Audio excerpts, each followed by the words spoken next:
총리께 질의드리겠습니다. 네, 총리님, 2022년도 인사청문회 기억하십니까?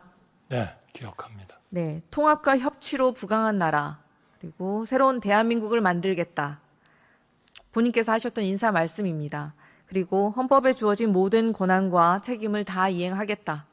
재청권과 해임 건의도 다 문서로 하겠다. 그러면 책임 총리로서 소임을 다하겠다고 국민께 약속하셨습니다. 국민께 했던 그 약속 기억하십니까? 기억하고 있습니다. 네. 그런데 그 약속이 빛이 바래다 못해 오히려 윤석열 대통령의 오만과 독선, 증오와 무능의 한 축을 담당하는 무책임 총리가 되신 것 같아 참 안타깝습니다. 국회 개원식에 민주화 이후 처음으로 대통령이 불참합니다. 이게 통합과 협치입니까? 기시다는 만날 시간이 있고 국민이 투표로 선출한 22대 국회 개원식에는 참석할 시간이 없습니까? 그 문제는 이미 말씀을 드린 걸로 알고 있습니다. 22대 국회의 전체적인 운영, 처리 이런 방안이 좀 더 정상적인 방향으로 갔으면 좋겠다 하는 그런 의지를 밝히신 거고요.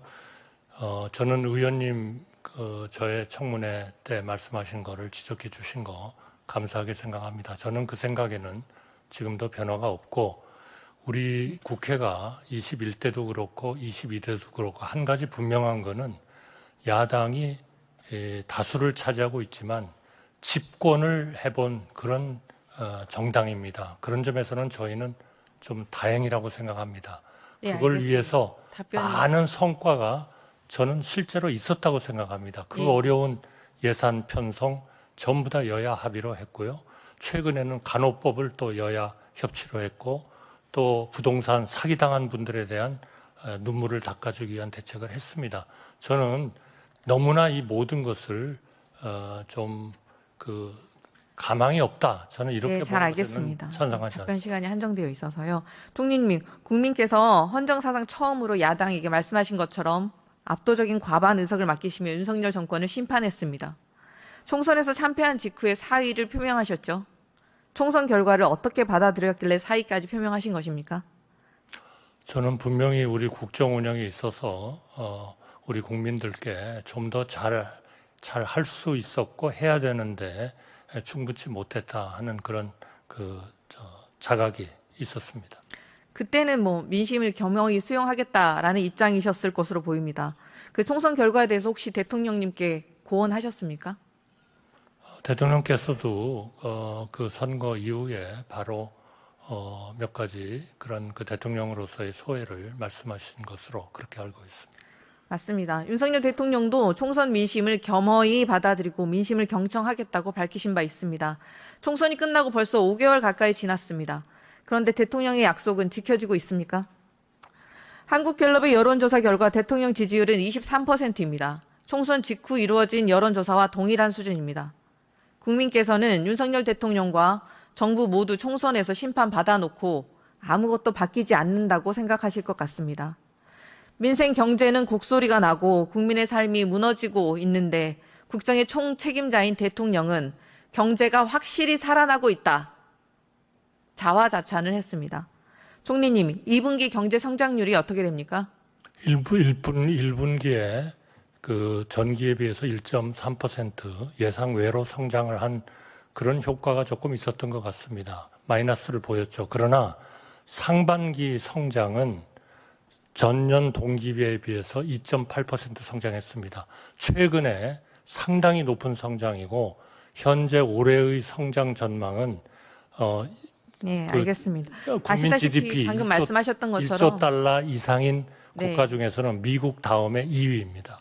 말씀하신 것처럼 마이너스 0.2% 2분기 경제 성장률이었습니다. 역성장, 뚜렷한 위기도 없는데 역성장은 처음이 아닙니까? 그러나 전년 동기비에 비해서는 2.8% 성장을 하고 있고 올해 IMF에서 이야기하고 정부가 예측하고 있는 2.5% 내지 2.6% 성장의 트렌드는 저는 유지하고 있다 이렇게 생각하고 있습니다. 말씀하신 것처럼 지난해 상저하고 운운하다가 1.4% 성장했습니다. 그리고 올해도 주요 경제기관들이 줄줄이 성장률 전망치 발표하고 있는데 한국은행이 2.4%, KDI가 2.5%, 지난해 폭망 성적표를 받은 기저효과에도 불구하고 2%대의 저성장률을 보입니다. 총리님께서도 경제가 확실히 살아나고 있다고 판단하고 계십니까? 저는 충분치는 않지만 특히 우리의 민생, 일부 그 사회적 약자층에는 분명히 고금리 이런 효과가 굉장히 부정적으로 작용하고 있다고 생각합니다만 전체적으로 한 나라의 경제를 제대로 가고 있는 거냐, 저 나라가 망할 가능성이 있느냐, 앞으로 괜찮은 추세를 보일 거냐 하는 관점에서 보면 모든 국제적인 기관들이 대한민국은 선방하고 있다 이렇게 평가하고 있습니다. 저는 그 점에 대해서는 확신을 가지고 있습니다. 네. 현장과 너무 동떨어진 현장의 상황 인식을 하고 계신 것 같습니다. 지난해 자영업자 몇 명이나 폐업했는지 알고 계십니까? 매년 한 100만 개가 사라지고 100만 개 정도가 새로이 나타나는 걸로 알고 있습니다. 무려 100만 명입니다. 그렇기 때문에 네. 정부로서는 바로 이 소상공인들에 대한 모든 대책을 어려운 재정 여건 하에서도 최선을 다해서 하고 있다 하는 그런 자신감을 가지고 있고 또 그렇게 같이 소상공인들과 네, 같이 갈 거다 이렇게 빚 생각합니다. 감면을 신청한 자영업자가 올해 7월에만 3,500명이었습니다. 지난해 2배 수준이고요. 그리고 올해 상반기 노동자들의 실질 임금 어떻게 됩니까? 실질 임금은 이제 아직 다 끝났다고 보기는 어렵습니다만 경제가 작년도에 1.4% 성장을 했고 또 그 여파가 여러 가지에 미치고 있기 때문에 그렇게 과거처럼 높은 특히 우리가 그 2018년 이때 그 최저임금을 두 자리로 16.8%인가요? 그리고 그 다음에는 10.6%인가요? 연달아 올리던 그때의 그 과도한 임금 인상은 일어나지 않을 것으로 생각합니다. 또 그렇게 되면 나라는 망한다. 저는 그렇게 생각합니다. 상황 인식이 정말 현장과 동떨어지게 하고 계셔서 안타까운데 지난해보다 실질 임금은 오히려 0.4% 감소했습니다. 그리고 지난 4월 1분기 경제 성장률을 발표했을 때 윤석열 정부는 뭐라고 했습니까? 민간 주도, 시장 중심, 정책이 성공했다며 낯 부끄러울 정도로 홍보 총공세에 나서지 않았습니까? 근데 2분기 경제 폭망 지표들이 또 정책 실패를 의미하는 것 아닙니까? 올해 상반기 모든 지표가 민생 경제 파탄을 가리키고 있습니다. 통계청의 고용동향 조사를 보면 올해 상반기 60세 미만 민간 풀타임 취업자가 지난해 대비 무려 85만 명이나 급감합니다. 2022년 6월에 역대 최고 수준 고용률에도 불구하고 문재인 정부의 성과를 깎아내리기 위해서 직접 일자리, 공공, 중공공 부문의 영향은 상당하다라고 하셨는데 윤석열 정부의 고용 한파는 북극 한파 수준이 아닙니까? 대통령이 경제가 확실히 살아나고 있다라고 자화자찬한 직후에 통계청은 7월 소매 판매 지수가 1.9%나 하락했다고 발표했고 기재부는 세금이 덜 거치고 있다고 발표했고 한국부동산원은 서울 집값이 23주째 오르고 있다고 발표합니다. 그래놓고 대통령은 여전히 전 정부 탓만 하면서 벌거벗은 임금님의 술 먹은 주사 같은 소리만 늘어놓고 있습니다. 민주당의 민생회복지원금은 무작정 거부하는 이 정권을 보며 어느 국민이 기대를 할 수가 있겠습니까? 대통령의 국정운영 방식과 인사를 보면 당연한 성적표입니다. 검증 기준이 딱 하나, 대통령과 김건희 여사에게 충성하는 사람들을 갖다 놓으니 국가가 이렇게 무너져 내리고 있는 것 아닙니까? 총리님, 장관 제청 기준이 대체 무엇입니까? 장관 제청 기준은 당연히 그 지명되는 분이 또 임명되실 분이 물론 국회의 인사청문회를 거쳐서 임명되실 분들이 그 일을 감당할 수 있느냐 하는 것이 제일 중요할 것 같습니다. 윤석열 대통령께서 여러 가지 요인들을 감안을 해야죠. 어느 한 개의 요인을 가지고 100% 결정을 하기는 어려운 경우가 네, 현실적으로 많습니다. 대통령께서 말씀하신 게 국가에 대한 충성심 그리고 그 직책을 맡을 수 있는 역량을 보고 계신다 말씀하셨는데 총리님 지난해 4월 대정부 질문 당시에 독도가 우리나라 땅이 아니라고 답변하셨던 해프닝 기억하십니까? 그거는 제가 바로 사과를 드렸죠. 제가 질문을 잘못 듣고 설마 너무 그렇게 당연한 거를 마치 우리가 배우자를 매일 아침에 당신은 내 배우자요 라고 매일 확인하지 않는 거나 마찬가지로 독도를 어느 나라 땅이라고 생각하십니까? 라고 묻는 의원님의 질문을 제가 이해할 수가 없었습니다. 물론 알겠습니다. 제 착오입니다. 네네. 그래서 이해했습니다. 바로 사과를 했고 네. 그런 일은 있을 수가 없는 것이죠. 독도는 분명히 우리 땅이고 그거는 배우자나 마찬가지로 매일 아침 확인할 필요가 없는 겁니다. 너무나 확인할 필요가 당연한 없- 것이죠. 너무나 당연하죠.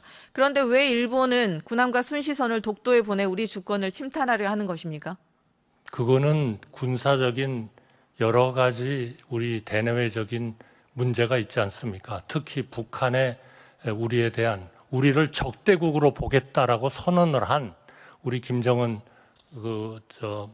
북한의 지도자가 저는 보기에는 이거는 정상적으로 남북 관계를 가져가려고 하는 사람 같지가 않다.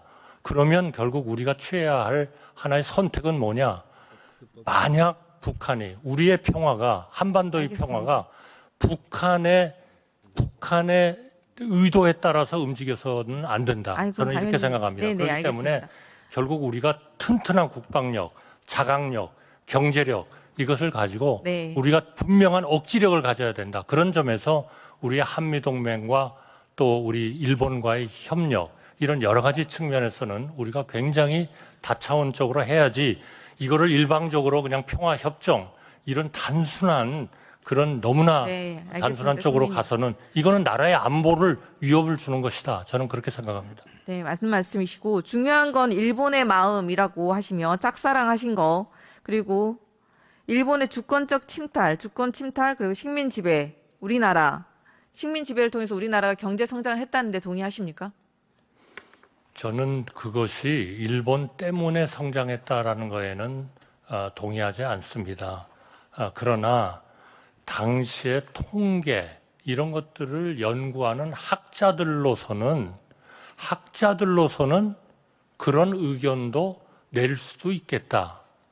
그런 생각이고요. 그러나 그것이 뭐 일본에 의해서 우리가 그렇게 발전을 했다. 저는 그렇게 생각하지 않습니다. 무엇보다도 그거는 우리나라의 국민들의 우수성, 국민들이 뭔가 해보고자 하는 의지 이런 것에 크게 기초했고 또 그런 것들을 그때그때 잘 리드하셨던 여러 정권의 그 리더들이 저는 훌륭한 역할을 했다 이렇게 생각합니다.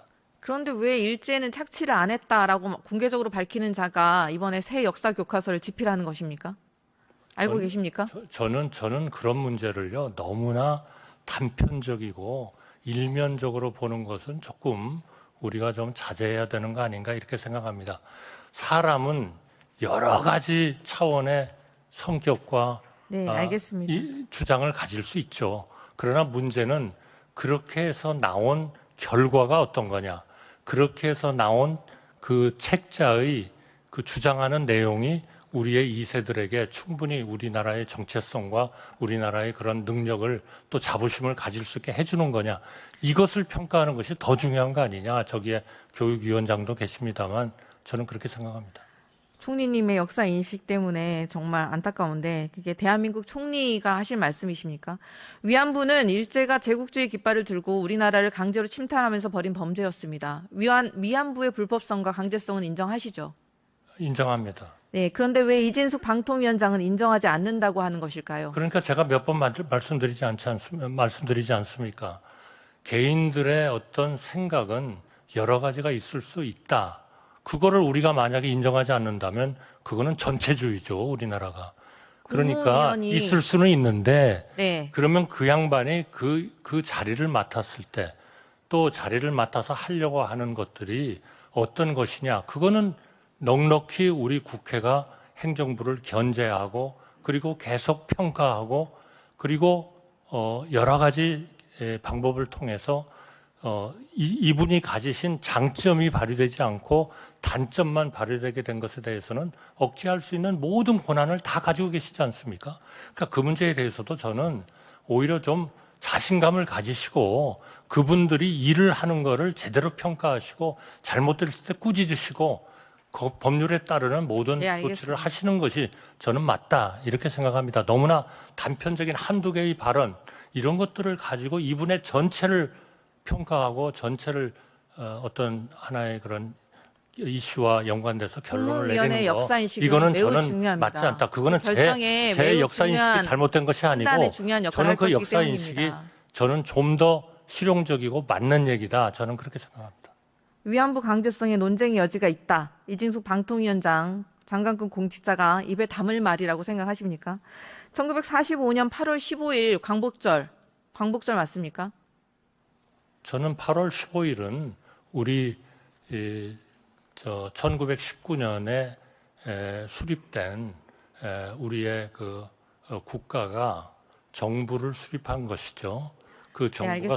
수립됐고 이것은 앞으로 우리가 자유민주주의에 의한 남북 통일이 되는 걸 통해서 완성될 거다. 저는 그렇게 생각합니다. 네.